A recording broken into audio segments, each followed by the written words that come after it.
Okay, very good morning, members. I hope you're all doing well.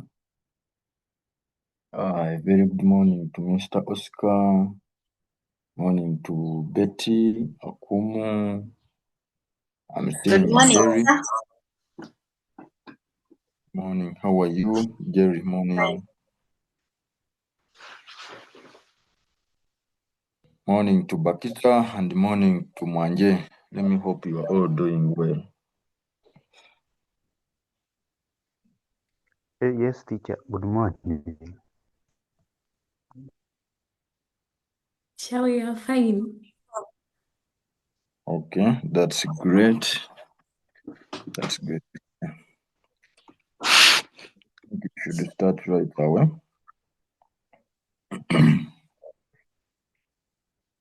And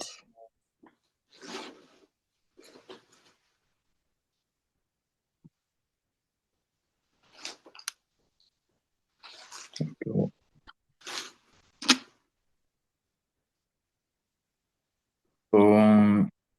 Yesterday we talked about the elevation and boiling point, and we saw those calculations concerning elevation, boiling point.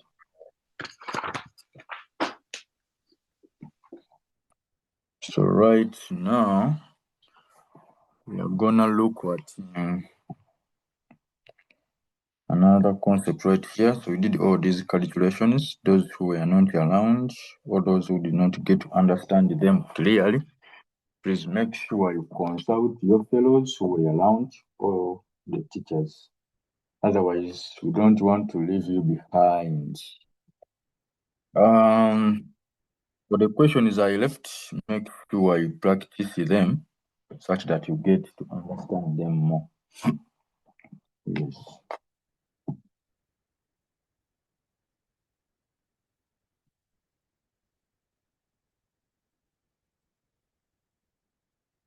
Okay, so today we are going to look at another concept here, still about these colligative properties. We want to complete these colligative properties at least by tomorrow. We should be done such that we look at another thing.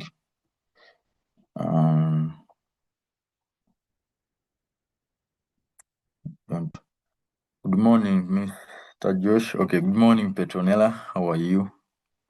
Let me hope everything is good. I'm fine, teacher. Okay, that's great. Okay, so we had talked about the other experiment for the elevation. So maybe what we didn't talk about, it's the graphical method. For those who sent in the work, I think I saw only two members. I saw only two members who sent in the work. However, for the one of, is it Nabuzar? Yeah, that one I marked. The one of Gloria, you sent a PDF. Okay, I saw it. I saw the work. The work was correct. Yeah, the work was correct. Just that did not put some text right there, but your work was good. It was very fine. Freezing point depression. We are going to talk about it after this graphical interpretation. So graphically, we can use still a graph the way we used it in vapor pressure lowering to basically come up with either to find molecular mass, either to find Kb, or to find anything which has been asked, so long as can be obtained right from the graph. So when we look at graphical representation of boiling point elevation, the way we are deriving the other one of vapor pressure right from the other equation of vapor pressure lowering, because we had used the other equation of vapor pressure lowering, which had P naught minus P over P naught equaling to number of moles of the solute over number of moles of the solvent. That's where we got our equation, which we used on the graph. So still, we are going to use this equation right here for us to obtain what is going to be on our graph, or what is to be plotted.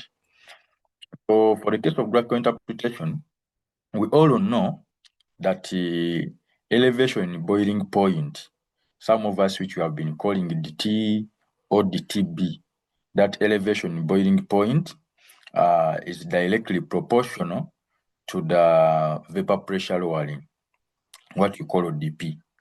We know that I even told you that when vapor pressure is lowered, of course the boiling point of the solution is going to be increased, which means the elevation boiling point in this case is going to depend on the vapor pressure lowering. So which means for you to have an elevation boiling point, you should be having vapor pressure lowering. The more you lower the vapor pressure, the more the boiling point will increase, and the more you have the elevation in the boiling point. So therefore, the elevation boiling point is directly proportional to the vapor pressure lowering. Now, since lowering in vapor pressure is directly proportional to the concentration of the solute, because remember we said the lowering in vapor pressure depends on the number of moles of the solute. So that's what we are talking about, that since the lowering in vapor pressure depends on the concentration of the solute and inversely proportional to the relative molecular mass of the solute. This is the thing we have been explaining why dissociation or association results into either lowering of the molecular mass or increasing the molecular mass twice the actual value. Why? Because we know when we talk about lowering in vapor pressure is directly proportional to concentration. This dt is directly proportional to concentration, but it is inversely proportional to molecular mass. It's like when the vapor pressure increases, when you continue lowering the vapor pressure above the liquid, the more you lower the vapor pressure above the liquid, then of course the more you are going to have a reduced molecular mass. Now here we are saying that vapor pressure lowering is in proportion to the concentration of the solute, like the non-volatile solute. When you increase the concentration of the non-volatile solute, you increase the lowering, because this solute, we said, it occupies the space, which reduces the escaping tendency, resulting into reduced vapor pressure above the liquid. So increasing the solute concentration reduces or continues to reduce the vapor pressure above the liquid, which still increases the lowering. So you will be lowering the vapor pressure more with increased concentration of the solute. So the concentration of the solute is in proportion to the vapor pressure lowering. If you want to lower if you want to have more vapor pressure lowering, you have to increase the concentration of the solute.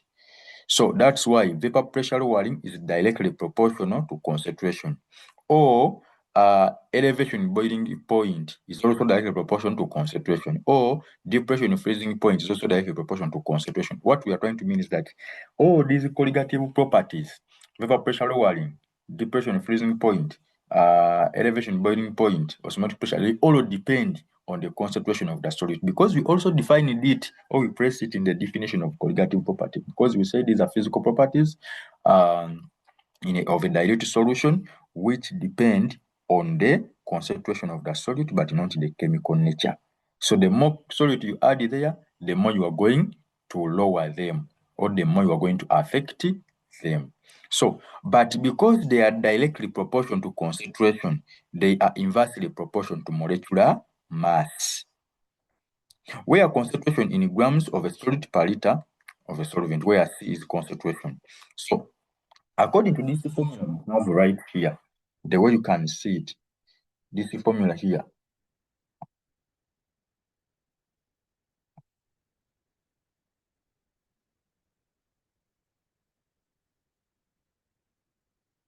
So, but the formula is right here. The P,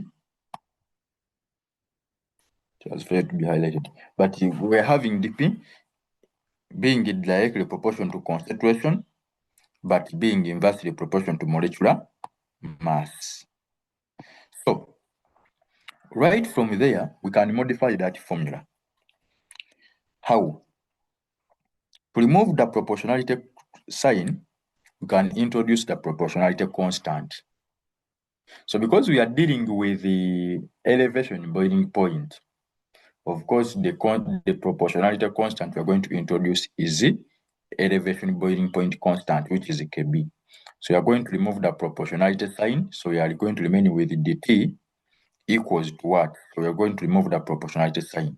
So we said dt equals to, we introduce the proportionality constant Kb equals to Kb concentration over molecular mass.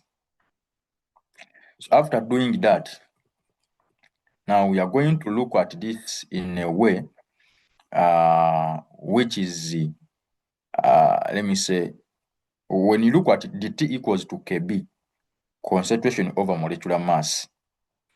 Now what you can do to modify it more, we are going to bring molecular mass near Kb, such that concentration remains separate. So we are going to come up with dt the way you see it here. dt equals to what? Equals to Kb over molecular mass times concentration. The mathematics remains the same. So because we have just extended this molecular mass near Kb, such that concentration remains separate.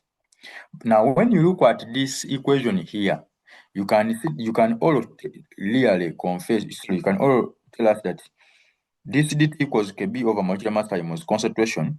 This one basically is analogous to equation of a line. We can all agree that this equation is analogous to equation of a line, that straight line. Why? Because the dt is going to act as our, that is vapor pressure low, so that is elevation boiling point. Sometimes we may not call it, anyway, it is better, as I told you, it is better call it the TB, such that you differentiate it from the other dt of freezing point depression. So the TB, I'm going to be using the TB. The TB equals to what? Kb over molecular mass times concentration. So therefore, dt is going, or the TB is going to act as our y-axis, or as the component on the y-axis. So this is our variable on the y-axis. So it is the independent, it is the dependent variable. So we are having our dependent variable as the TB, or elevation in boiling point. Then Kb and Mr, this one is going to be your slope or your gradient M. So Kb over Mr, that is the gradient or the slope. And C, it is the concentration, which we are going to plot on the x-axis as your independent variable. So the more you increase the concentration of the solute, the more you affect the elevation in boiling point. That's why now our C is an independent variable. Our dTb is becoming a dependent variable because the TB depends on the concentration of the solute. The more solute there, then the more the elevation, the boiling point you are going to have. So right from the graph, it's going to become very easy. That means on my y-axis, I'm going to put there the TB in degrees Celsius. Some of us, you have been forgetting these units. For those who plotted the other graph of vapor pressure lowering, when you save vapor pressure lowering, in fact, don't put the P, put the units. Vapor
You guys, where did teacher go?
Now you play nicely.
Okay, sorry members, I had some network issues here. And I think the host was somehow away to make me join again. Okay, so we are still translating this equation right here to come up with the graph. And we are saying that our DTB is going to be on the XY axis. KB, MR, for them, they are going to be our gradient. And then C is going to be our x-axis, the way you see it here. So that's how it was going to be. It's supposed to be. So the KB over MR, KB, that is elevation boiling point constant. That one is a constant, the way we have been using it in calculations. So now on the graph, you may be told to find it, or you may be told to find MR provided with the KB. So one of the two can be done. Either you find the KB or you find the MR. Yes.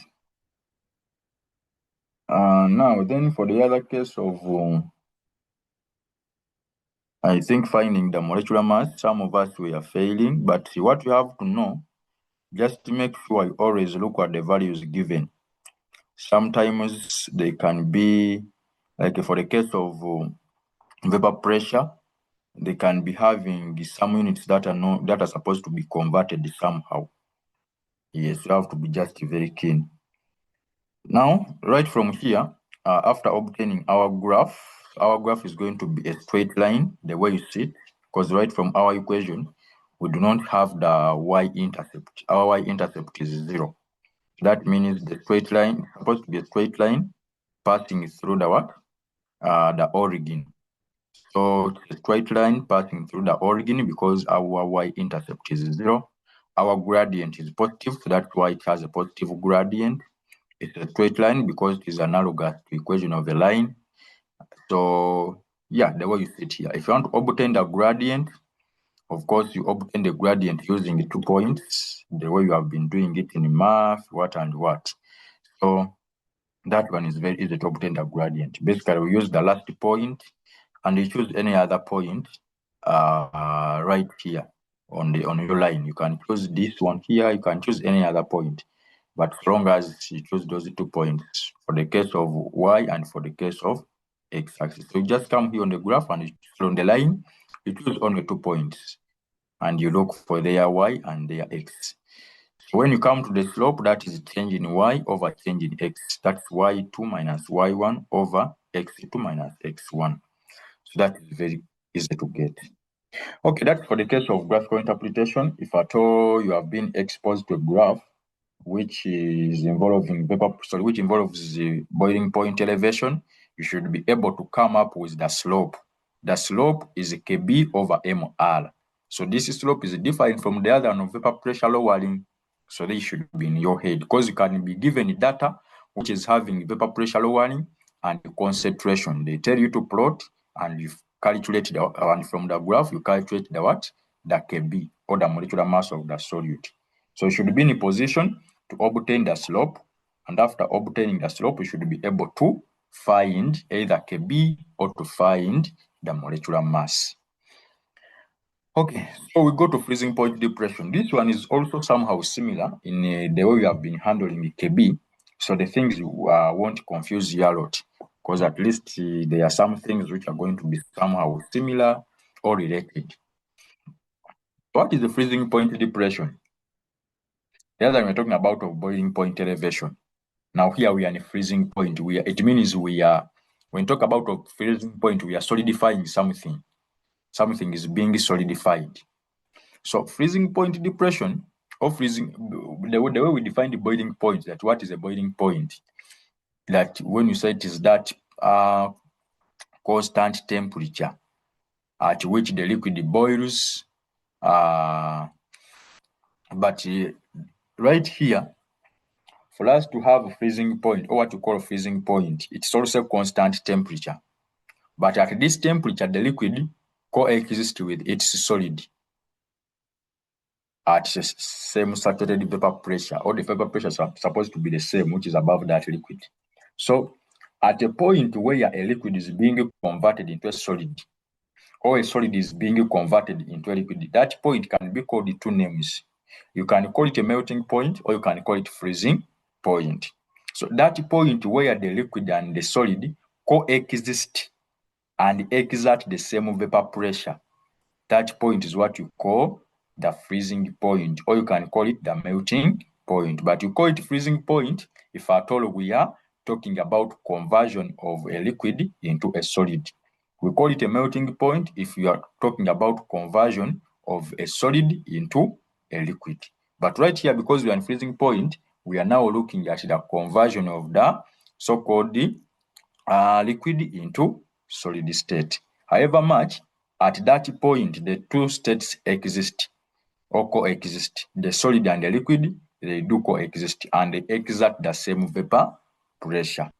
So that's why you are saying the freezing point of a liquid is the constant temperature at which the liquid coexists with its solid form at the same saturated vapor pressure, or at the exact the same vapor pressure. So that's what we call the freezing point. This freezing point can be lowered if at all you add the solutes or the non-volatile solute. The way we have been elevating the boiling point, that the boiling point of a liquid can be elevated if at all a non-volatile solute is added. So the same thing here, the freezing point of a liquid can still be depressed, or it can be lowered if at all you add non-volatile solutes. The reason why the boiling point was being elevated, it was because the solutes which were added were non-volatile, and they could reduce the escaping tendency of the liquid molecules into vapor phase, reducing the vapor pressure above the liquid. The reason why the freezing point is going to be lowered or depressed, it is the same. Still, it is because the non-volatile solutes occupy some of the space, reducing the escaping tendency of the liquid molecules into the vapor phase, therefore reducing the vapor pressure above the liquid, hence reducing the freezing point. So right here, for example, we can have such a question. Or in fact, here we have said the vapor pressure of a solvent decreases when a solute is dissolved in it, and therefore the solid liquid medium will only exist at a temperature lower than that of the pure solvent. You are going to see that if you have pure water is going to freeze at 0. But a solution of water, for it is going to freeze at negative something. Like the freezing point is going to be lowered here. It is not going to be increased, but it's going to be lowered. What does it mean? It means the freezing point of a solution is lower than the freezing point of the pure solvent. That means now, in this case of freezing point, the pure solvent is the one with the higher freezing point. The solution has a lower freezing point. For the case of boiling, the solution had a higher boiling than the pure solvent. But for the case of freezing, it is the opposite. For the case of freezing, the solution is having a lower freezing point. And the solvent or the pure solvent has a higher freezing point. I've given you an example. When you look at this question here, explain why freezing point of a solution containing a non-volatile solute is always lower than the freezing point of pure solvent. That's what I've been talking about. Why do you expect, or why do you think the freezing point of a solution which contains a non-volatile solute is lower than the freezing point of pure solvent? It's like a saying, why do you think the freezing point of a solution of glucose is lower than the freezing point of pure water? So in pure water, there is no non-volatile solutes. But in the solution of glucose, there are non-volatile solutes. What do they do? It is the same thing we have been talking about even boiling. They occupy some of the space of the solution, which reduces the escaping tendency of solvent molecules into vapor phase. This lowers the vapor pressure. That's why I told you that all the colligative properties are affected by the vapor pressure, or by lowering in vapor pressure. Let it be boiling point is affected by lowering vapor pressure. Let it be freezing point is affected by lowering vapor pressure. That's why now when you come to explain this, we are relating it to vapor pressure lowering. That yes, this solution of glucose has non-volatile solutes, which occupy some of the space of the solution. These solutes reduce the escaping tendency of the molecules into vapor phase. Therefore, this results in lowering in the vapor pressure above the solution. So that means for this solution to freeze, you need to lower the temperature, or for this solution to freeze, it will have to freeze at a lower temperature than that of the pure solvent for it to freeze. So that's why I told you the freezing point of such solution of glucose is going to be negative, because the freezing point of water is 0. if that is your solvent. If the freezing point of the solvent you are having, let me say pure water, is 0, then it means the freezing point of its solution is going to be in negatives. So therefore, it is going to be lower than the one of the pure water or the pure solvent. Now, the way we had the elevation boiling point, the TB, even here we have depression in a freezing point, which you call the TF. So the elevation, so the depression in freezing point, if you are to talk about the freezing point of a solution, freezing point of a solution is a TF of a solution. Freezing point of a pure solvent, we are going to call it TF naught. Now, if you want to get the freezing point depression, how do you get it? Freezing point depression, this one, we are calling it the TF. The TF, though we are calling the other one the TB. So this one is called the TF. So the TF, how do you get it? If you want to get the TF, you are going to get TF of the solvent, that's TF naught, minus TF of the solution. We know what this TF mean. TF naught, that is for the pure solvent. TF, that is for the solution. What are you trying to mean? This is a freezing point of the pure solvent, this one. Then this one is a freezing point of the solution. So we get freezing point of the pure solvent, we take away the freezing point of the solution. So what we will get is going to be depression in freezing point. So that's what you call the TF, depression in freezing point. This is not a constant, because even the TB was not a constant, but we are going to have a constant also. So the TF and the TB, they are not constants, but they are just elevation boiling point and depression in freezing point, but they are not constants. You just have to know how to get them. If you need the TB, how can you get it? Get the boiling point of a solution, take out the boiling point of the pure solvent. If you want to get the TF, how do you get it?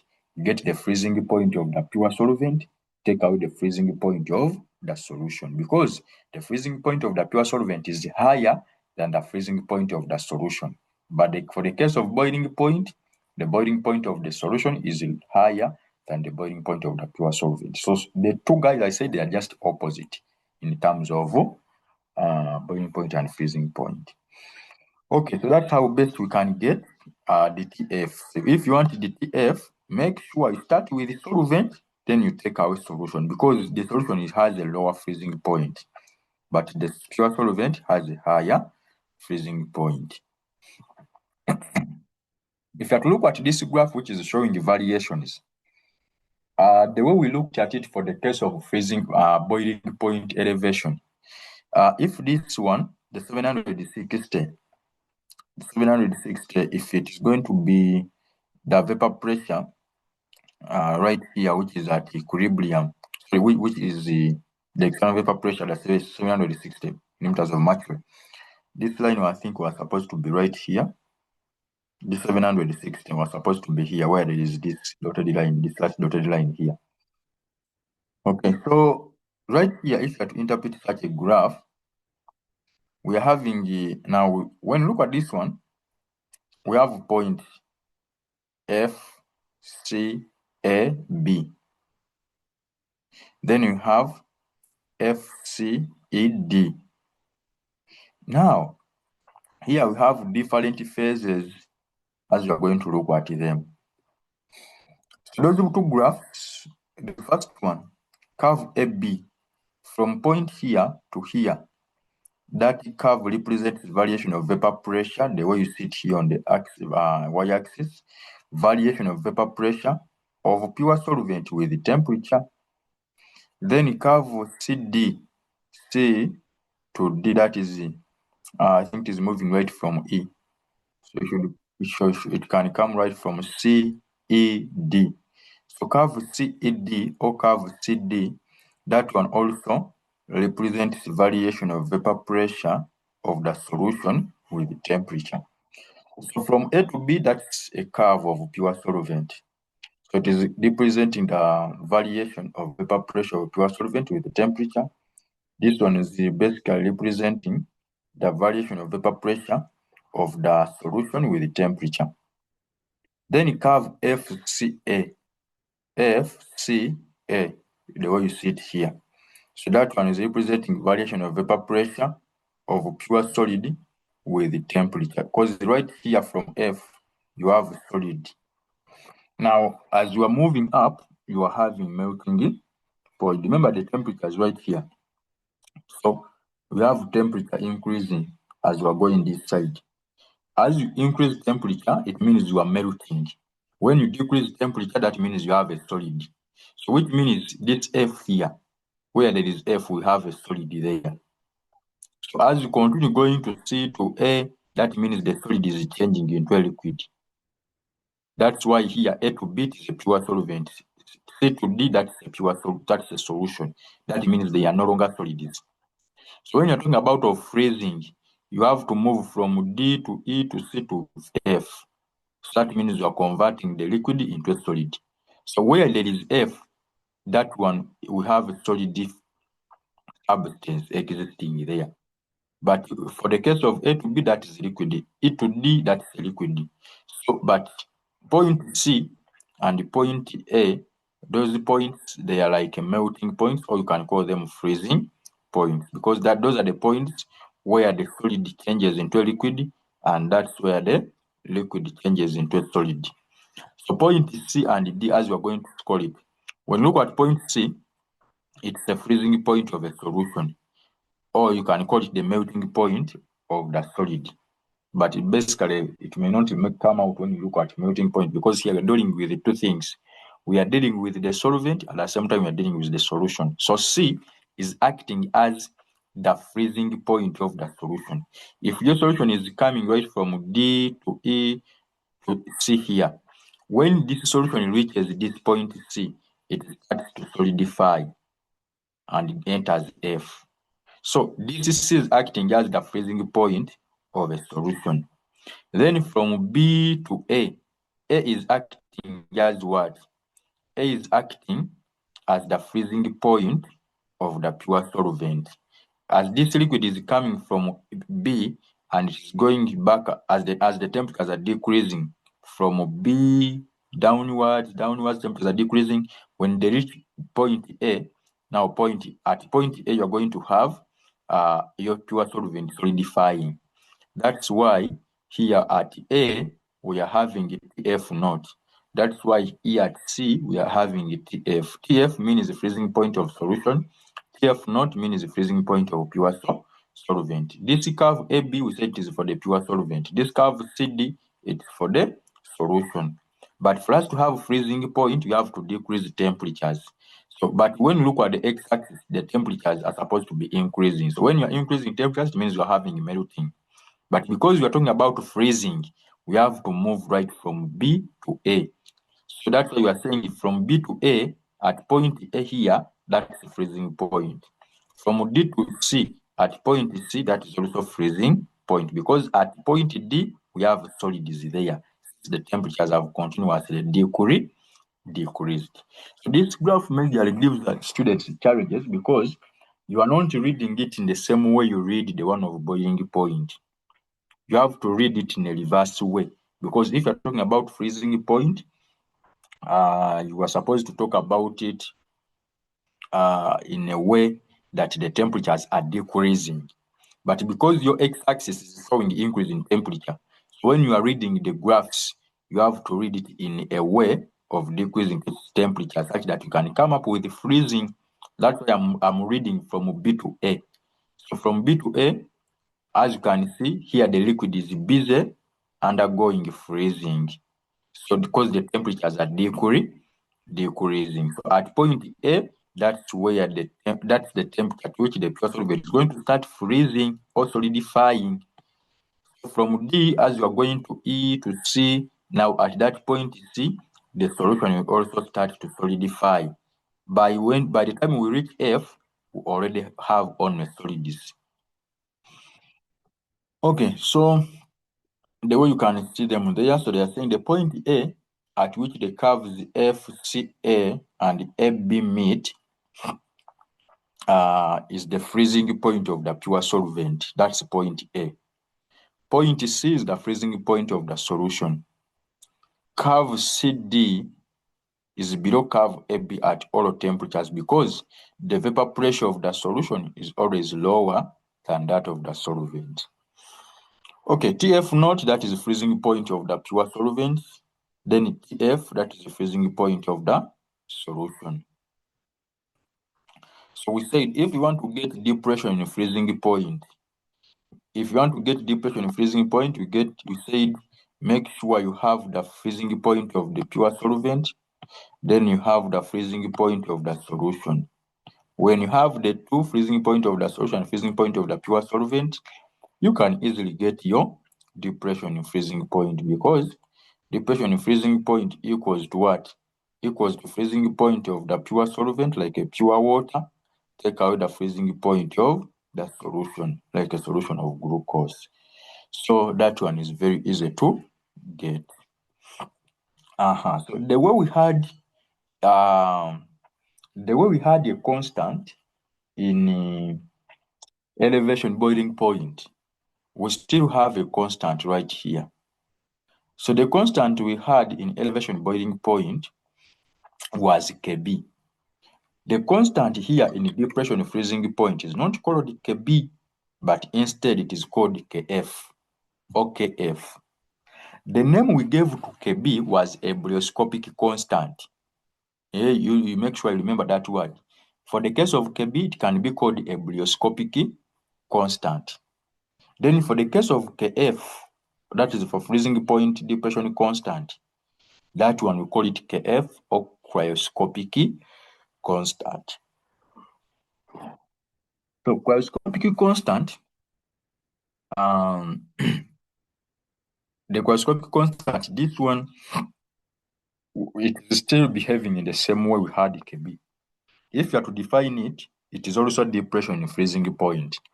But this depression in freezing point is also caused when 1 mole of a solute is dissolved in 1,000 grams of water.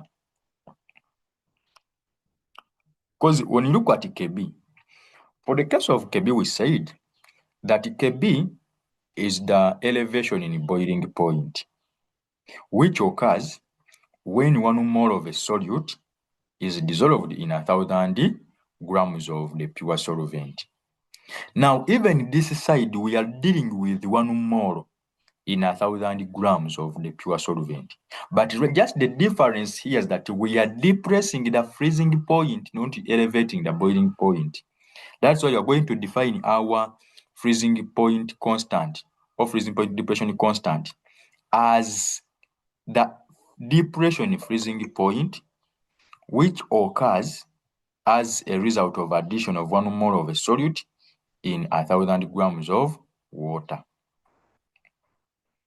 Like, if you have that depression you get in the freezing point when you have added 1 mole of a non-volatile solute in 1,000 grams of water or pure solvent is called cryoscopic constant, or is called freezing point depression constant, Kf.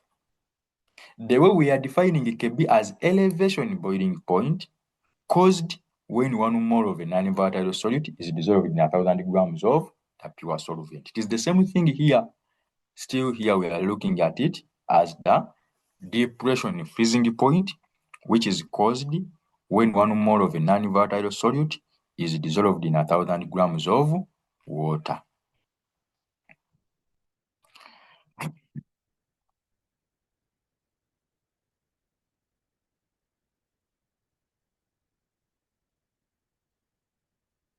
So, Bakita is saying, can we ever be told to define cryoscopic constant or ebullioscopic? Yes, you can be told to define them. Yeah, you can be told to define ebullioscopic constant or to define cryoscopic constant. However, just know you can be told to define them. In all the curriculum, it has been there. You define them, you define what is microscopic constant, what is what. Now, in your scenario-based stuff, items, they can still tell you to talk about it. They may not tell you direct that define microscopic constant, but they may bring it in a confusing way. But when they need you still to talk about microscopic constant or to talk about hygroscopic constant. So you just have to be knowing it.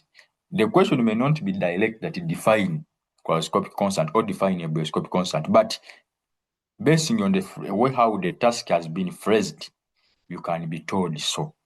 So you have to be knowing it, because in all the curriculum, in the setting of all the curriculum, that one has been there. Define hygroscopic constant, define microscopic constant. And in fact, they may not say hygroscopic, but they can say define freezing point depression constant, define elevation boiling point constant, but they are the same, hygroscopic or microscopic. So can be told to define them. Then here the thing.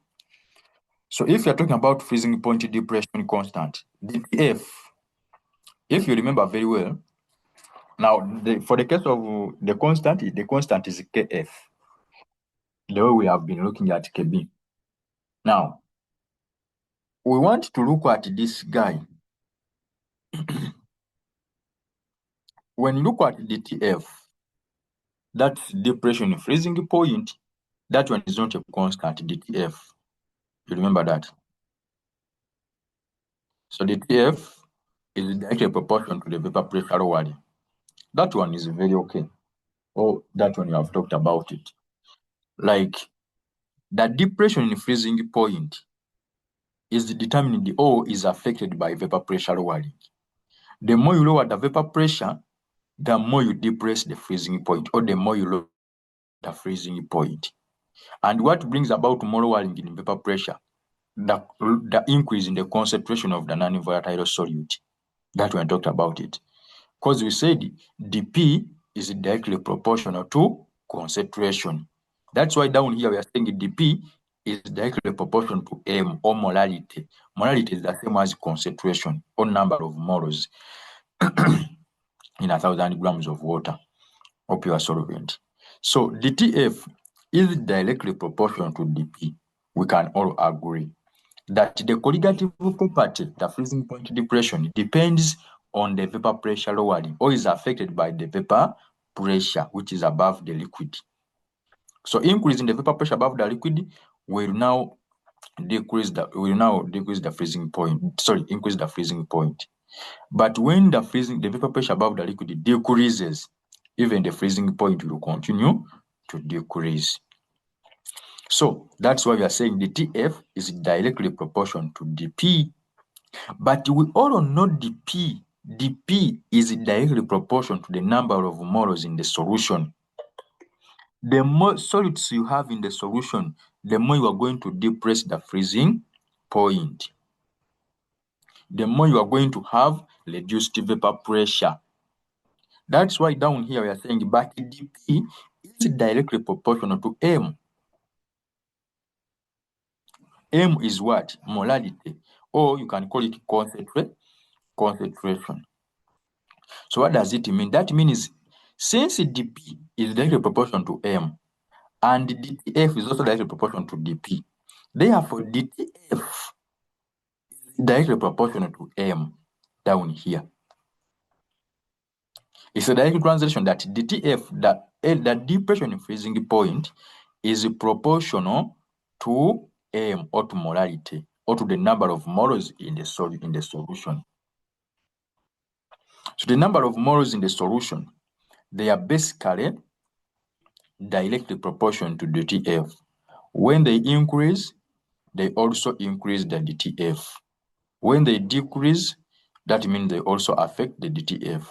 So that's why we are coming here and we say, therefore, dTF is directly proportional to M, or to the number of moles in the solution.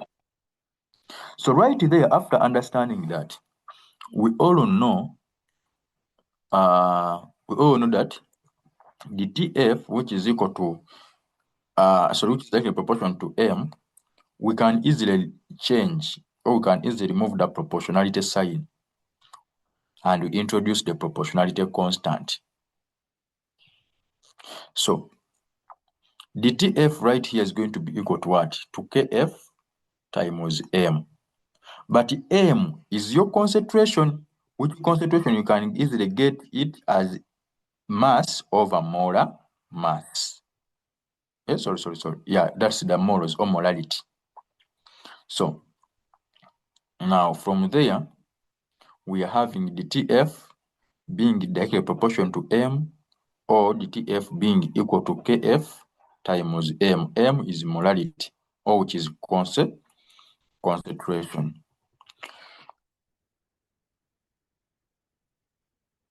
So that was just information talking about the so-called dTf.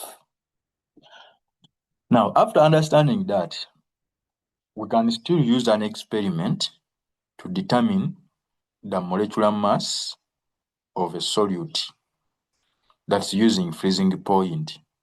These experiments are always brought, so you have to be at least in the know of them. If you are interested in determining the molecular mass using freezing point depression, we remember the one of boiling point elevation. For the case of boiling point elevation, you remember what we used. We used the wide tube. We placed there our solvent. The wide tube was having a side arm. Then we inserted there what? An inner tube. The inner tube was open at one end. Then we inserted there the Beckman's thermometer. The Beckman's thermometer was facing into the Cottrell's pump, which Cottrell's pump had a platinum wire, which platinum wire was fitting into the solvent or the solution. So from there, we started heating our solution, our solvent, and we recorded the constant temperature at which the pure solvent freezed. At which the pure solvent boiled. From there, after recording it, then we added the non-volatile solute, a known mass of it, and then we started what? Boiling again. So that experiment, you remember it. So now for the case of freezing point, how best can we use the freezing point method to determine the molecular mass? The first thing to know is your assay setup. What are you going to use? How are you going to arrange them? So when you look at this experiment, we are going to use, the first thing is still we are going to have a wider tube, the way we had it the other side. We are going to have a wider tube, but the wider tube is also going to be having a what? Is also going to be having a side arm. No. For that one, we are going to use a wider tube, but for this case, the wider tube has no side arm. It's the inner tube with the side arm. So we're going to use the wider tube. We are also going to use an inner tube, which inner tube has a side arm. Then we are also going to fit there the Beckman's thermometer in the inner tube. Then in the inner tube, we are going to put there a solvent. So at first, we are going to have the smaller tube. That smaller tube will be having a side arm. The way you sit here, you have a tube here which is small, the test tube, but that test tube has a side arm. Now we are going to put there the solvent or the solution in that small tube. After putting there our solvent, we are going to insert there the Beckman's thermometer. After inserting there the Beckman's thermometer, put there a stirrer to ensure uniform freezing. Now after putting there our stirrer, we are going to get our inner tube with the thermometer and the stirrer and the solvent, and we insert them in the what? In the wider tube. Now this wider tube is having air, or we are calling it the air jacket. So this wider tube is going to be, this smaller tube is going to be pressed into the wider tube, which we are calling the air jacket. So after putting that inner tube into the inner tube into the wider tube, which we are calling the air jacket, we are going to introduce the wider tube with its inner tube into the freezing mixture. So we're going to have a beaker, which beaker is having the freezing mixture. So we are going to introduce our wider tube, which is having the inner tube, into the freezing mixture. The freezing mixture will have a stirrer to ensure uniform cooling. So what are we supposed to have? The way you see that experiment, you're supposed to have a beaker. In the beaker, you're going to put there the freezing mixture like ice. So you can put there the ice. Then you are going to have a wider tube. That wider tube is going to act as your air jacket. Then in that wider tube, you are going to put there the glass tube, that smaller tube. So that smaller tube or that glass tube is having the side arm. And inside it, there is a solvent. And you're going to put there the Beckman's thermometer in it together with the STR. So that's how you're going to arrange your experiment. So after doing so, you are going now to take us through the steps. How are you going to come up with the molecular mass after arranging your experiment in that way? What we are going to do, we are going to say a known mass of a pure solvent. Remember, in the glass tube or in the other smaller tube, inner tube, you are going to put there some solvent. It can be water as your pure solvent. But before you put it there, you have to measure the grams of it. For example, you can say a known 10 grams of water, 12 grams of water, but we know how we get grams. We just multiply the volume with the density for us to get grams, but still the volume will be as your grams. If you measure 100 cubic centimeters of water, that means you have measured 100 grams of this pure solvent of water. That's as water. Anyway, so what we are saying, a known mass of the pure solvent is going to be measured as X grams. After measuring those grams of water or the pure solvent, you are going to place them into the glass tube, the other inner tube I told you about, this smaller tube. After measuring, you are going to place them into that smaller tube. But that smaller tube is fitted with the Beckman's thermometer, STR, and it has also got a side arm. They have talked about it. You are going to measure known mass of water or pure solvent, e.g. X grams. After measuring it, you are going to put it into the glass tube or the smaller tube or the inner tube. This inner tube is fitted with the Beckman's thermometer, has a side arm, and it is also fitted with the STR. After doing that, the freezing tube is placed in a wider tube, like this glass tube. That glass tube where you have placed the solvent. In that glass tube is going to be introduced. That glass tube is going to be introduced into the wider tube. So we are saying we are going to carry our glass tube, which has the solvent, into the wider tube to act as the air jacket, so that it ensures uniform cooling.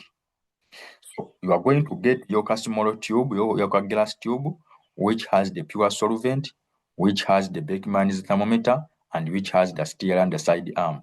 And you're going to take that glass tube into the wider tube.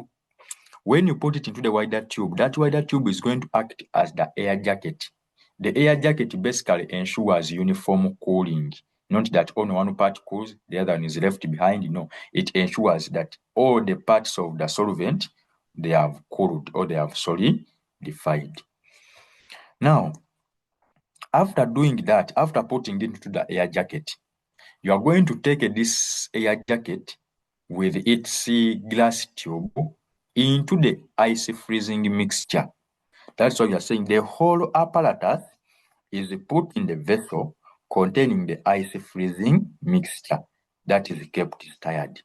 So after getting your glass tube, putting it into the wider tube, which is acting as the air jacket, you are going to carry the whole apparatus, that's the wider tube, together with its glass tube, and you insert it into the freezing mixture. Of course, when you put it into the freezing mixture, you're going to start stirring that mixture or the freezing mixture still to ensure uniform cooling.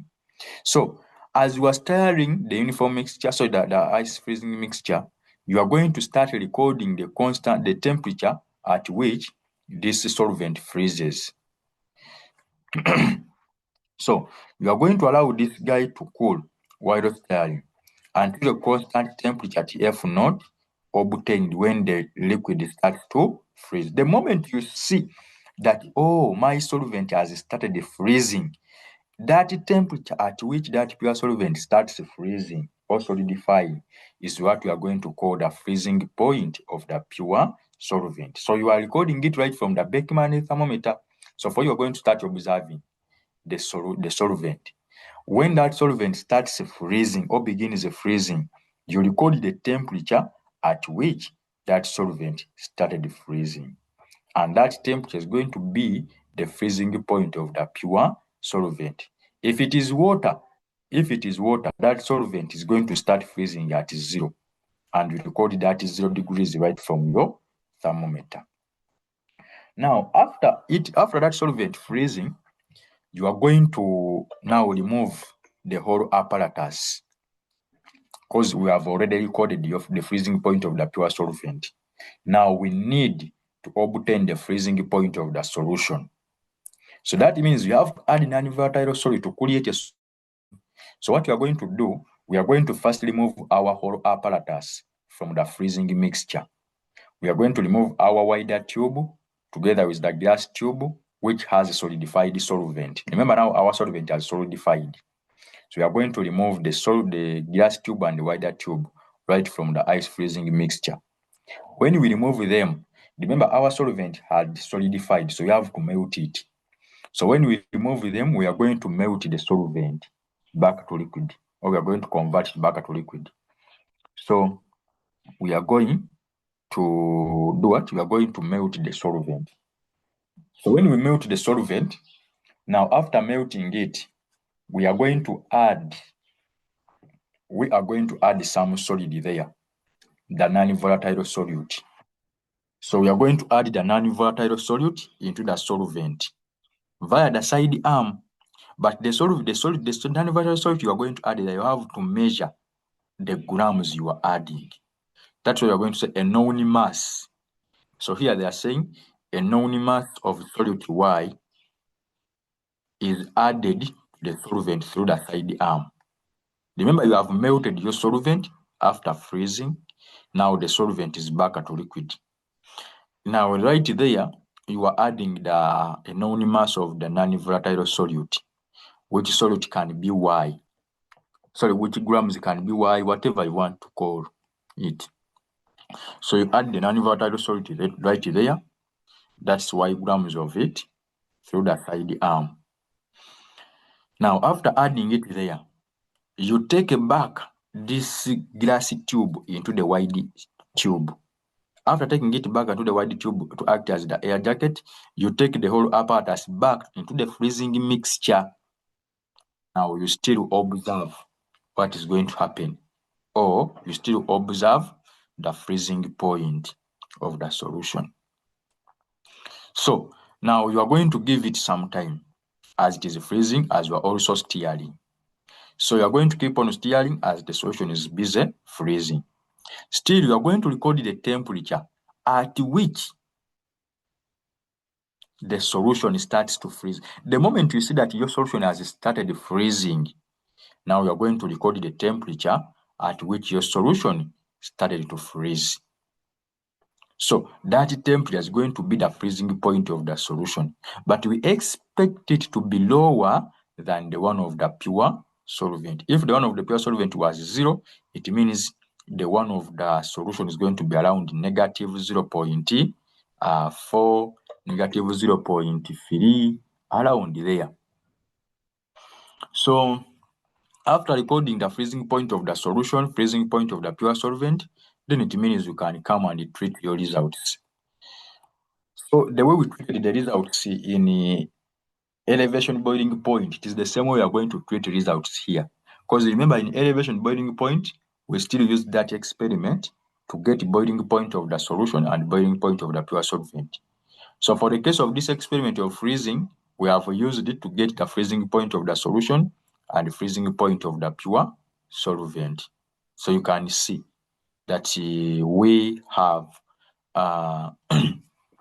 obtained the freezing point of the pure solvent, and we have obtained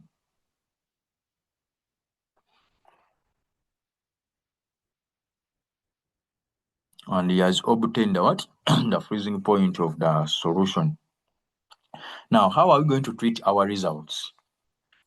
Do we have the mass of the solvent, isn't it?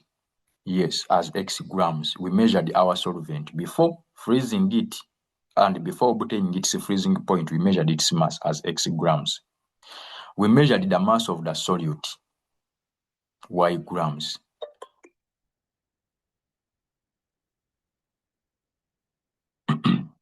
Y what? Y grams. Now, they are saying let the freezing point depression constant of the solvent be Kf naught. Now, right here, remember we said the freezing point constant is always Kf. So just have to rate it, but we already know it's a constant. So now, after knowing the boiling point the freezing point of the solution and the freezing point of the pure solvent, we can get the Excuse me, TF. Mr. Joshua. Yes. Your voice is breaking. I think people are not hearing you clearly. Oh, I don't know. sorry. Maybe it's a network issue. Uh, I was saying, is it still breaking? Yeah, it's breaking. Mm. I don't know whether members their side can hear, because on my side I hear your voice breaking. Okay, people are saying theirs is okay. Maybe it's on my side. I think you can continue.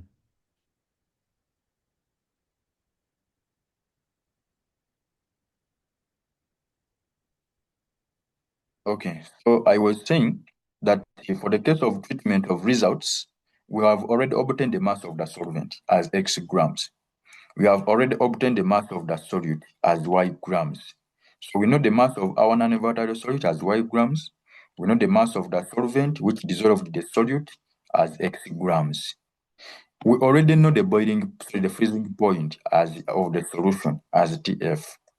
We already know the freezing point of the pure solvent as TF naught. So that means we can get the TF.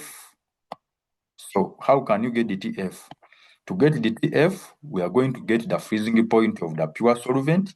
We take out the freezing point of the solution. That one we agreed upon it, that the freezing point of the pure solvent is always higher than that of the solution. So to get the TF, get the freezing point of the pure solvent, take out the freezing point of the solution.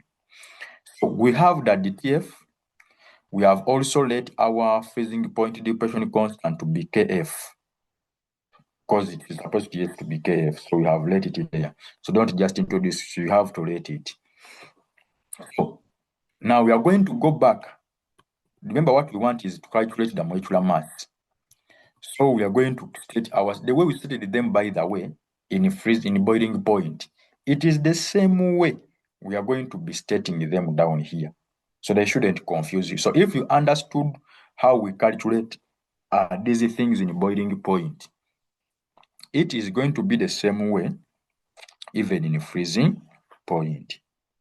The first step was what? Converting these grams of the solute into 1,000. So it's the same step we are going to start with. X grams, those are for the solvent. Dissolve Y grams of the solute. What about 1,000 grams of the solvent?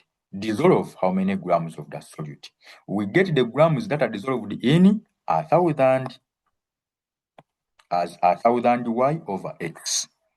That was the same statement we made even for the case of boiling point elevation.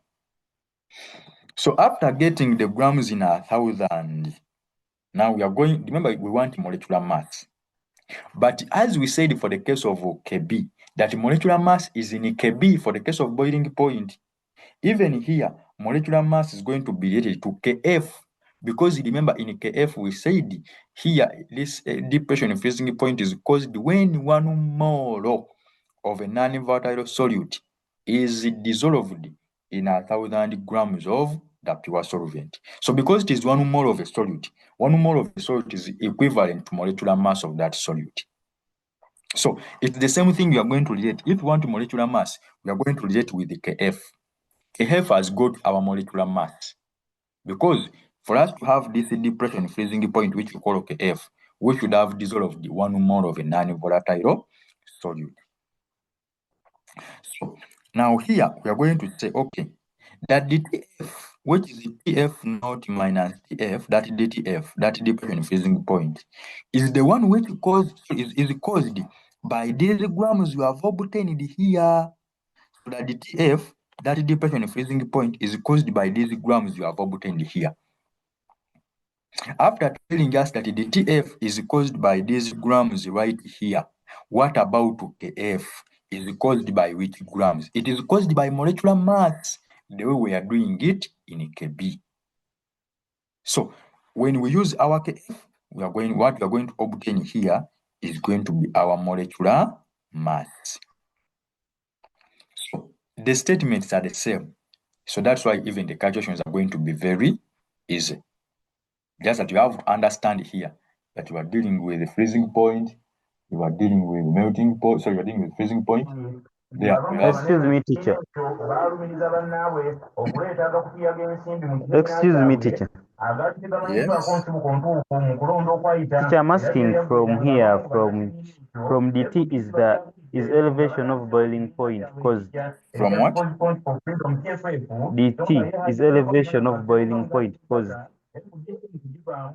From that statement, are we not looking at freezing point depression?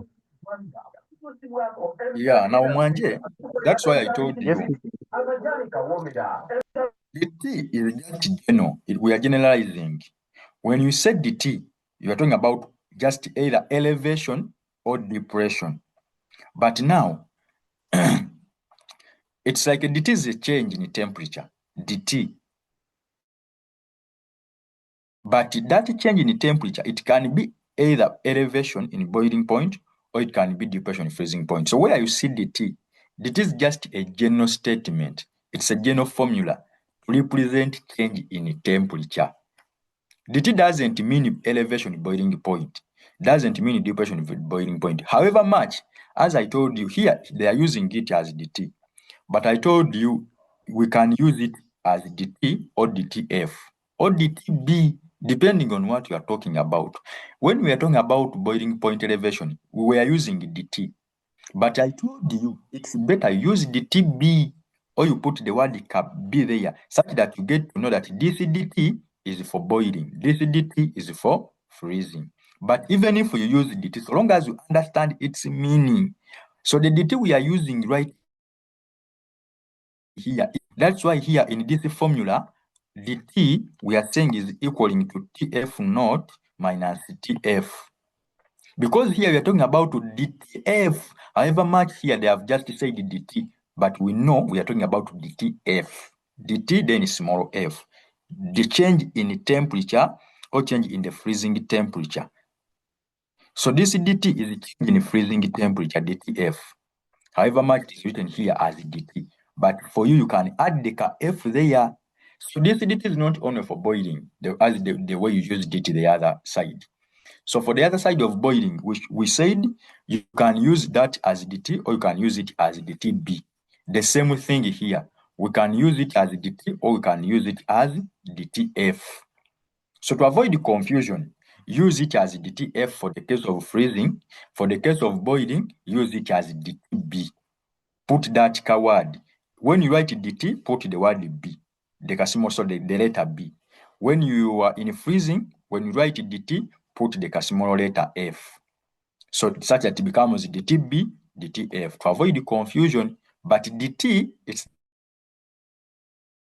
change in temperature. But to be specific, it is a change in freezing temperature or basically change for the case of freezing.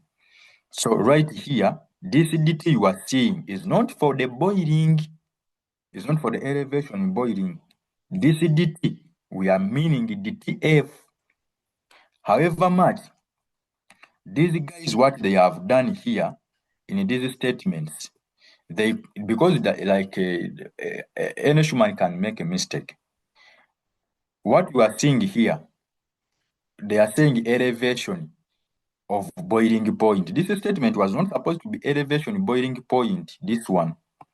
They just made a mistake. Like they they broke the other concepts of boiling here in freezing. Remember, here we are in freezing. We moved right from boiling. Even the experiment we have done is for freezing point depression, not boiling. So when you come to treatment of results, there is no way you can bring in elevation in boiling. So that's why I'm trying to tell you, Manji, that here they just made a mistake for them to say elevation of boiling point. It was supposed to be depression in freezing point. This statement is not correct. It was supposed to be depression in freezing point because we are talking about freezing point depression. So you shouldn't be confused. Where you are seeing here elevation, that is not correct. These statements here, because I'm also seeing them elevation. Here we are talking about depression in freezing point. So because this was just a pamphlet, it was typed, so mistakes are made, and they are corrected in some other editions.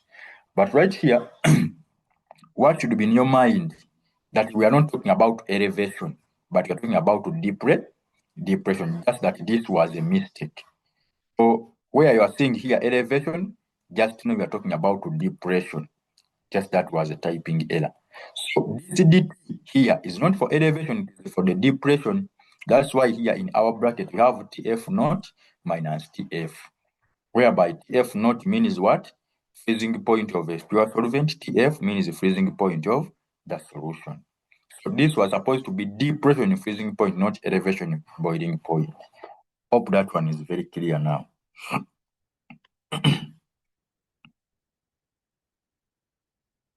So here we are dealing with the freezing point. However much the statements were written as elevation. So we are saying that X grams of the solvent dissolve Y grams of the solute. What about 1,000 grams of the solvent dissolve how many grams of the solute? You get those grams of the solute in 1,000. But because we want molecular mass using freezing point depression, we are going to say this depression here we have got that DTF, this one, is called by these grams. However much for this guy is calling it elevation. We have said this is a mistake. It's supposed to be depression. This statement here.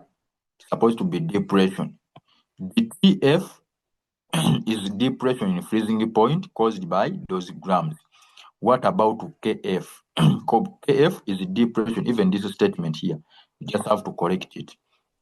What about KF? KF is also depression in freezing point caused by these grams. So these grams, they are becoming your molecular mass. The way we have been doing it in like for the case of boiling point elevation. So the calculations are going to be almost flowing in the same way. So the steps are going to be similar. In fact, almost similar. Yes. Okay, so the assumptions for that experiment, they are the same. The salt should not dissociate, associate, the solution should be dilute, there's no chemical reaction between the salt and the solvent, the salt should be non-volatile. Okay, unless someone has a question on this experiment, you kindly ask and you rectify that very fast.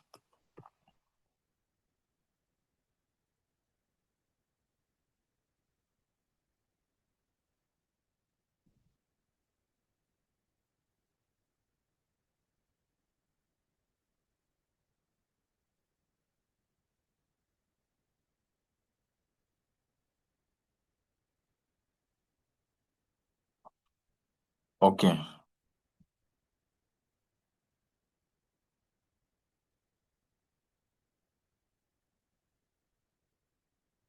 Okay. If there is no question, then we continue. We are going on calculations. As I've told you, the calculations are going to be almost similar to the ones of boiling point elevation. So this side, I'm going to do around 3 of them or 4. Then the rest are going to be yours.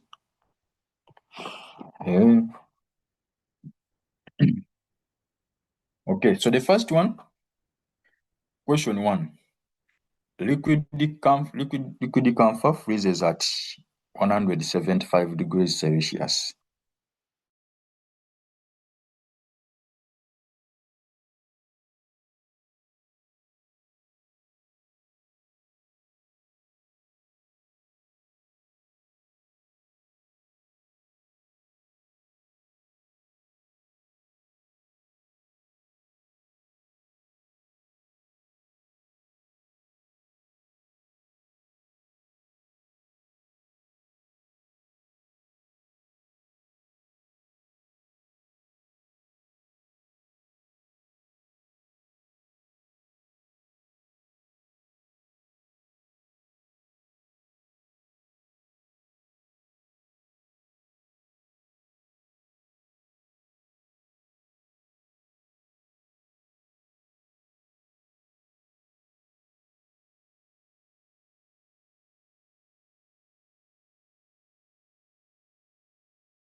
I was saying liquid camphor freezes at 175 degrees Celsius, full stop.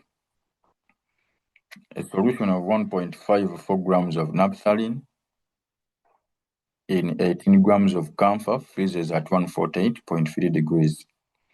Calculate the freezing point constant of camphor. Freezing point constant, that is Kf. So how do we get the freezing point constant of camphor? So the steps are going to be the same. I told the first step, first you get the grams in 1,000. Of course, you are going to get them right here. So I'm going to say 18 grams of camphor dissolves how many grams of naphthalene? 1.54. What about 1,000? Dissolve how many? 85.556 grams of naphthalene. So we have converted our grams into 1,000. But remember, we want Kf, that's the freezing point constant. But Kf, that one is caused by the molecular mass. So that means we have to know the molecular mass of what? Of naphthalene. So, and you still have to know the Tf. So we have the freezing point of the pure solvent camphor and the freezing point of the solution of camphor. So for us to get the Tf, we have to subtract 175 minus 148.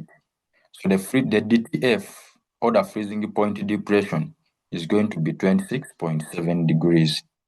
So this freezing point depression is the one which is caused by these grams, 85.55. What about Kf? So we know very well that naphthalene, its formula is given, we can get molecular mass as 128. Since we are interested in getting the Kf, we are going to come here and say the other grams in 1,000, 85.55 grams of naphthalene, they lower the freezing point by 26.7. What about the molecular mass, 128 of naphthalene? Lower the freezing point by what? 39.95. So because this molecular mass is having 1 mole, and the Kf is supposed to be caused by 1 mole, that means the grams we are getting here, so that means the value we are getting here right from the molecular mass is going to be directly your Kf. So you can see that the things are the same even the way we are calculating them in boiling point elevation. Your first step, you convert your grams into 1,000, 18 of this, dissolve in 1.5. What about 1,000 of this liquid? Dissolves what? Dissolves these grams of the solute. Since we are given the freezing point of the pure solvent and the freezing point of the solution, we are getting the TF. Our DTF equals to what? Equals to 175, take I 148.3. You remain with 26.7. Molecular mass of naphthalene, that one you calculate as 128. So you come here and tell us the 85.5 grams of naphthalene, they lower freezing point by 26. That's your DTF. What about the molecular mass? Lowers the freezing point by what? What you get from there is your Kf. So that one was very, very clear. Then, when you look at this other question too, they are saying explain what is meant by the term microscopic constant. That one we know it. That microscopic constant, we said it is the freezing point depression caused when 1 mole of a non-volatile solid is added to 1,000 grams of what? The pure solvent. Then they are saying calculate the melting point of a solution made by dissolving 0.36 grams of naphthalene in 6.0 grams of camphor. The melting point of camphor is 177 and Kf of camphor is 40. If you remember very well what I told you, melting point is almost the same as freezing point, just that the meaning changes. It's only the meaning which changes. That melting, you are converting a solid into a liquid. Freezing, you are converting a liquid into a solid, but the temperature is the same, or the point is the same. The point you call melting is the same point we call freezing. It only changes meaning. That freezing, you are converting a liquid into a solid. Melting, you are converting a solid into a liquid. So, but the point remains the same, or the temperature remains the same. So now they have given you the melting point of camphor pure and the melting point of the solution. So those ones, they are like a freezing point system.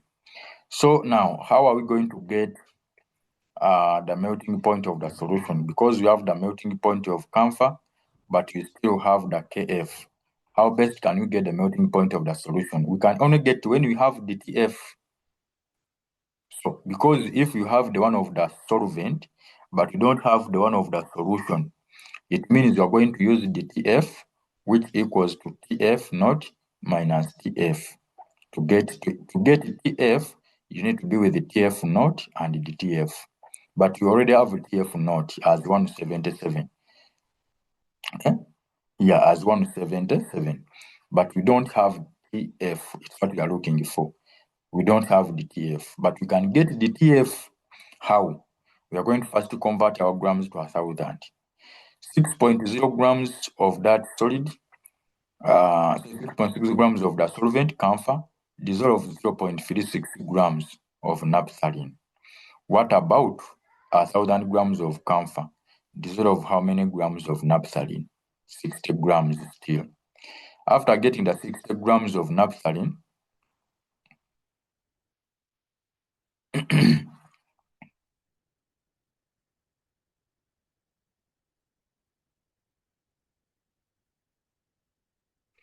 afterward, after getting the grams of naphthalene,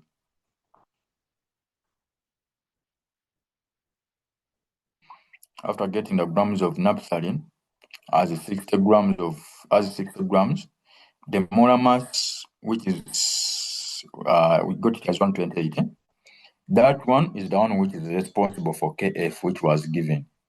Remember, we are looking for the Tf. So we are going to use grams. We say these grams, the 60 grams, we want to get their DTF. So we are going to start with the molecular mass. The 128 grams, which is the molecular mass, they lower the freezing point by 40. 40 is the Kf, and we know Kf is in molecular mass, or is caused by the molecular mass. So since Kf is caused by the molecular mass, then DTF, which is the 60 grams, for them they cause which DTF. So we are saying molecular mass is causing Kf. What about the 60 grams? For them they are causing which depression? The depression they cause is what you call the DTF. So after you getting DTF, you can get the melting point of the solution. Using this formula, DTF equals to Tf or naught minus Tf. So you have got the Tf as 18.75, but your Tf naught is 177. So to get the Tf of the solution, you are going to get the Tf, so you are going to get the Tf naught minus the Tf. So you are going to remain with the Tf of the solution as 158.25. You can see the calculations are almost the same as those of boiling point elevation. So if you understood those of boiling point elevation, these ones of freezing point depression, they are very, very easy to write. Very, very easy, because we are applying the same knowledge. We are either getting Kf, or we are getting DTF, or we are getting TF. So the way we have been getting the other side, TB, KB, or DTB. So all molecular mass. So they are the same. So when you look at the calculation theory, even calculation theory is also easy. They are saying calculate the mass of water in which 10 grams of glucose should be dissolved to obtain a solution that freezes at negative 0.3. So now, a solution that freezes at negative 0.3, that means they have given the freezing point of the solution as negative 0.3. But we know the freezing point of water is 0. So to get DTF, we are going to get 0 minus 0.35. Since we are using water as the solvent, the freezing point of water is 0. The freezing point of the solution is negative 0.35. So we can get DTF as 0.35. Remember, they want mass of water which in which 10 grams of glucose can dissolve. So that one we can only get it if at all we have the grams which are caused by DTF. So which causes DTF. So the grams which causes DTF, we can get them if at all we have KF. So we are going to start, we have got our DTF as 0.35. We can get molecular mass of naphthalene as 180. So we know the DTF, sorry, the KF is 1.86 is caused by the molecular mass. Then this depression here, 0.35, is caused by which mass? 33.87. After getting the mass which is caused by this depression, we can know that these grams are in 1,000, or they're supposed to be in 1,000, 33.87. So that's why you are going to come here and say, okay, these grams which causes DTF, the 0.35, they're supposed to be in 1,000. Therefore, 33.87 of glucose are dissolved in 1,000. What about the 10 grams of glucose are dissolved in? That's 295. So it was very, very easy also. Just you have to interpret the question very well. You know what you want and how best you can get it. So you just have to play with these values given to you. The values given to you, that like the freezing point, the KF, the masses, you just have to play with them. But everything which is here is almost the same as the one we talked about. So freezing, when you look at this calculation, you had to think that if I'm to get the mass in which these 10 grams can dissolve, I have to be with the DTF, such that I can get the grams which causes DTF. After getting the grams which causes DTF, those grams are supposed to be in 1,000. What about the other 10 grams are supposed to be in how many grams of water? That was the only thing there. So these calculations, you have to practice them. There are a number of tricks, but you can only understand these tricks if at all you're doing a number. You do practice. So just have to practice and practice such that you get to understand how best you can solve such numbers. Otherwise, the concepts are the same. So there's nothing like new there. So they are going to be the same as those of boiling point. That's why I was telling those who understood boiling point elevation, then even these ones are going to be easier for you to understand. So just got to practice them in your book.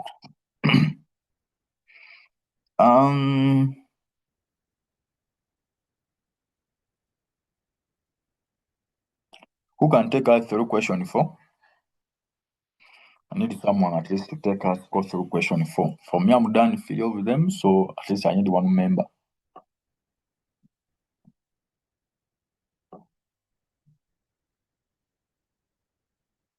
Read that question 4. It is a very simple one.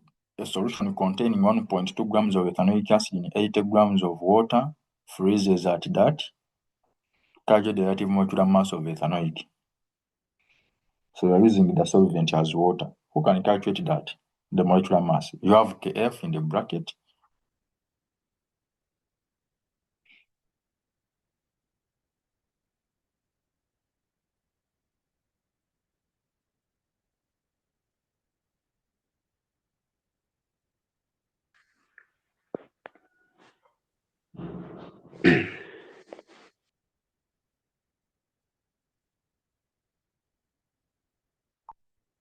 Yes.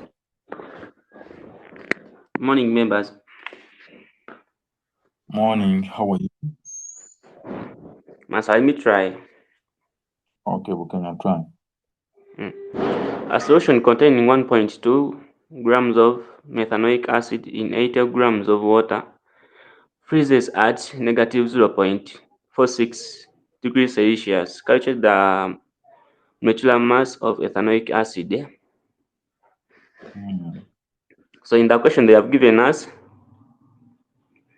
the TF solution, but we already know the T not F solvent. So we are going to first calculate what? The depression. The depression is given by T naught solvent minus neither. It is given by TF solution minus enough. And it is given by T naught solvent minus T naught neither minus T solution. So you're going, but the T naught solvent is 0 degrees Celsius. So you're going to get 0 minus this. What we are going to get is the TF, the depression in the freezing point, which will be 0.46 degrees Celsius. But this depression we have got, it is the one in 1,000 grams. So we're going to go back to the question. They told us 1.2 grams of methanoic acid in 80 grams of water. So we are going to get the amount of ethanoic acid that can be dissolved in 1,000, since this freezing depression in freezing point is in 1,000. So you shall get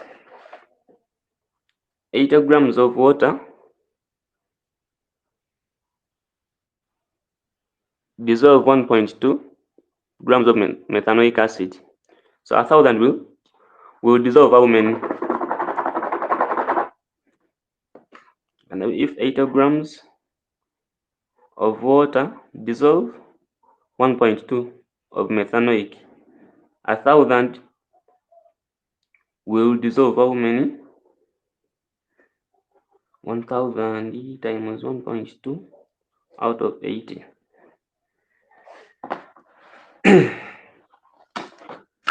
Let me see what I get here. 1,000 times 1.2 divided by 80. I'm going to get 15 grams. So these 15 grams, these 15 grams are the one that caused that,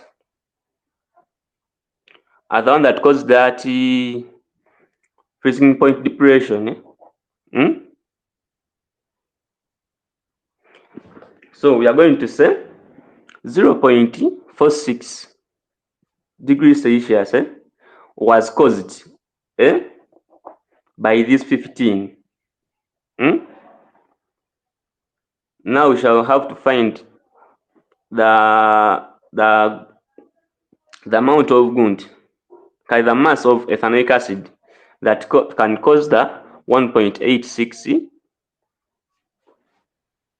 degrees Celsius. Let me see. This 0.46 caused 15. So the 1.86 degrees Celsius will cause 1.86 times 15 out of 0.46. Let me see what I get. 1.86 times the 15, then divide by the 0.46. Getting the molecular mass of ethanoic acid as 60.65 grams.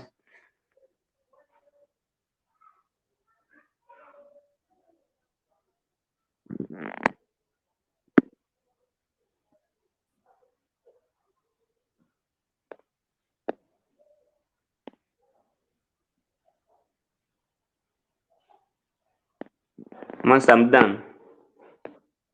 Okay. So you have got the molecular mass as what? I have got the molecular mass as 60.65 grams. Okay. That's great. So you can see that these calculations are not hard to get. So you just have to know what you want, what you need to calculate, and what you have been given. So right there, you have been given the mass of the solute, the mass of water, the freezing point of the solution. The freezing point of pure solvent is 0 because we are using water. So that one, they expect you to be knowing it. That's why it has not been given to you. So they have given the one of solution, the one of water is 0. Okay, so thank you, Bukenya. That calculation was very correct. As I told you, the first step, you convert your grams into 1,000. 80 dissolve 1.2. What about 1,000 dissolve how many grams? 15. Then the TF, that is the TF naught of the solvent minus TF of the solution. So TF of the solvent is 0 because we are using water. Then minus the one of the solution, which was given as negative 0.46, and you get 0.46 degrees. So you just say that depression or that DTF is caused by 15 grams. What about the other KF is caused by how many grams? The grams you get from KF is your molecular mass direct. Yes, Nabuzal. Okay, teacher, the question I have is that what if they have used a different solvent other than water? How shall we know the boiling point of that solvent? Because for water we know that it's 0, but what if they use another solvent, for example, benzene, camphor, any other? Yeah, when they use another solvent, then it means they are going to give you the freezing point of the pure solvent and the freezing point of the solution.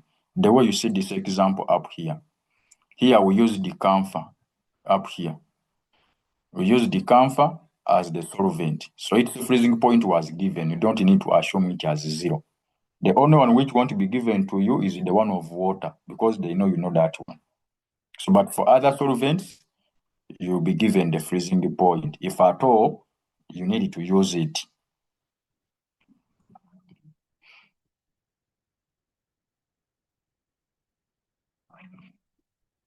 So it is only for the case of water where you need to talk about to assume it as 0. But other liquids or other solvents, they will give you the freezing point of the solvent and even the one of the solution. Okay, unless there is any other question, I think we are going to stop here. But I don't know whether you tried out the other calculations or just back it up. What's the freezing point of benzene? Because I came across a question and it didn't have it. The freezing point of? Benzene. Freezing point of benzene. Yes. Freezing point. And the question had it was not having it? Yes, it was not having. Yes, teacher, even me have come across. Now, and the question was not asking for it. It was No. asking for it's like you were supposed to calculate, but it was not given. I need to look at that question. Otherwise, the freezing point of benzene is around 5.5 degrees. However much, you don't need to assume it. If the question has not given it to you, then it means there is something which you are supposed to do. I need to look at that question. But however much, the freezing point of benzene is 5.5 degrees. But since it is not known to all of us, it is not common. The question is such questions, they don't need you to assume it. So they either give it to you, or if they have not given it to it, it means there is something which they have hidden there. Either they don't want you to use it. Because I don't expect that question. I don't think that question needed you to look for that freezing point, like to think about it. Because there is no books which you are going to use to find that freezing point from. So it is either supposed to be given to you. If it is not given to you, it means you are not supposed to use it. Otherwise, if you are supposed to use it and it was not given to you, then it means the setter was not favorable in that case. So was not favoring the student in any way. That was a poor setting. But I need to, if you have the question is the other side. This is it here or it is in the question paper?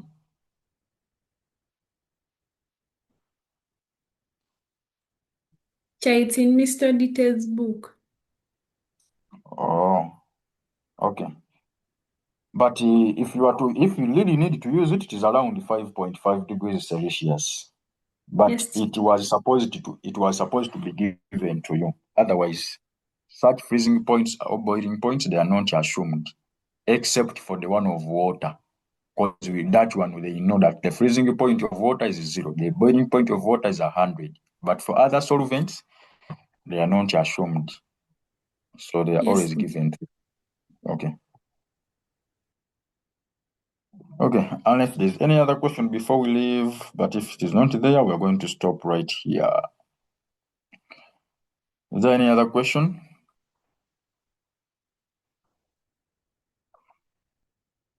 Okay. So I think we are going to stop here. Just make sure you try out other calculations. You try out other calculations right from that question bank and even the demystifying, they are there. So try them out such that we can have a clear understanding of those concepts. Okay, so we stop here. We meet tomorrow at 10:40. Thank you for attending. Welcome, Nauzai.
Yes, Bukenya, Jerry, and Ultra Toxic. It is break time. You need to go and rest, then come back for biology at 10:40.